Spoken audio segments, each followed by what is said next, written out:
حضرت امیر المؤمنین ایدہ اللہ تعالی فرماتے ہیں،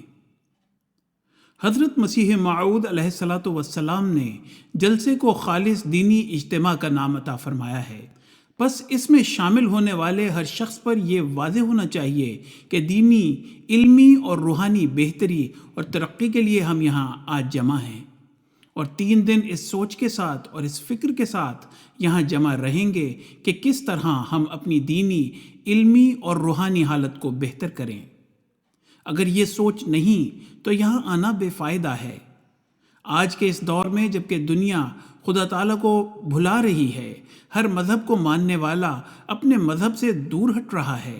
جو اعداد و شمار ہر سال سامنے آتے ہیں ان سے پتہ چلتا ہے کہ ہر سال ایک بڑی تعداد اس بات کا اظہار کرتی ہے کہ وہ خدا تعالیٰ کے وجود کے منکر ہیں۔ حتیٰ کہ مسلمانوں کی بھی جو حالت ہے وہ ہمیں یہی بتاتی ہے کہ نام کے مسلمان ہیں اور دنیا داری غالب ہے۔ ایسے میں اگر ہم بھی جو اس بات کا دعویٰ کرتے ہیں کہ ہم نے زمانے کے امام کو مانا ہے، اسے مانا ہے جسے حضرت صلی اللہ علیہ وسلم کی پیش گوئی کے مطابق اللہ تعالیٰ نے اس زمانے میں تجدید دین کے لیے بھیجا ہے، اور اب ہمارا یہ عہد ہے کہ ہم نے بھی اس مسیح موعود اور مہدی موعود کے مشن کو پورا کرنا ہے۔ اگر ہم اپنی حالتوں کو بہتری کی طرف توجہ نہیں کرتے تو ہمارا مسیح موعود کی بیعت میں آنا ایک ظاہری اعلان ہے جو روح سے خالی ہے۔